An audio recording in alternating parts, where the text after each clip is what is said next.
Hey everyone, and welcome back to the channel. In this video, we're going to be learning how to calculate elasticity of demand using the midpoint method. With that said, let's get into it.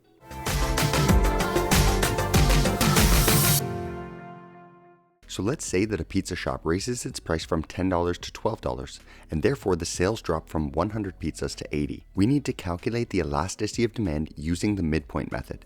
Now, normally when you think of elasticity of demand, you probably think of new minus old over old, but that's not the formula for the midpoint method. The formula for the midpoint method looks like this: change in Q over average Q divided by change in P over average P. And knowing this formula is important in case the professor specifies to use this method. Now, the first thing you want to do is the same as if you were to use new minus old over old, and that's to take inventory of all of your Q's and P's. Q1 would be Q old, and Q2 would be Q new, and same thing for P. So when I'm reading this statement, let's say that a pizza shop raises its prices from, that would be the first price, $10, to the new price, or P2, which is $12. And sales drop from 100, which is the first quantity, to 80, which is the second quantity. And so now you can see I have Q1, Q2, P1, and P2 all labeled, and I can go back to my equation, but wait, there is no Q1s and Q2s in my equation. It's just changing Q over average Q. So the next thing I'm going to do is rewrite this equation in terms of Q1 and Q2. Now it looks a little confusing, so I'm going to walk through it line by line. Change in Q right here is just the difference in Q2 and Q1. If I want to know how much it's changed, I just subtract. The average Q is just averaging the two quantities together and dividing by 2. And then the same thing for P. The change in P is just P2 minus P1, and average P is just adding them together and dividing by 2. And now that I've got this formula that looks confusing, but it's not too bad, I'm actually going to substitute all of my Q and my P values in. So I've color coded it so it's easy to follow where the numbers go, but this next line, I'm just going to substitute in Q1, Q2, P1 and P2 where they are in the formula.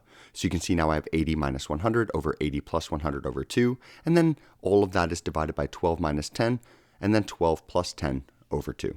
And now I just need to go to my calculator and simplify this. 80 minus 100 is negative 20, 80 plus 100 divided by 2 is 90, 12 minus 10 is 2, and 12 plus 10 divided by 2 is 11. And maybe you're looking at this saying, okay, Mark, it's negative 20 over 90 over 2 over 11. What am I supposed to do with that? That's a fraction over a fraction. Yes, fractions divided by fractions are confusing, but you remember how to do this in grade 4. We're just going to keep change flip. And if I keep the top fraction the same, negative 20 over 90, I'm going to change to multiplication, and then I'm going to multiply by the reciprocal of 2 11ths, which is 11 over 2. Now that it's multiplication, it's easy. It's just top times top over bottom times bottom. Well, 20 times 11 is 220, and 90 times 2 is 180. So I have negative 220 over 180, and I want to reduce this, so I'm going to divide the top and the bottom by 20, and that's going to give me negative 11 over 9.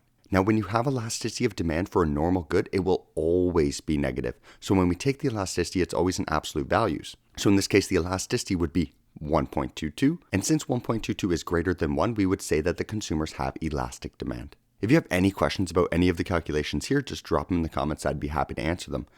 If you found this video helpful, let us know by liking the video, subscribing to the channel, and of course, let us know what sort of economic topics or homework questions you'd like to see us cover in the future.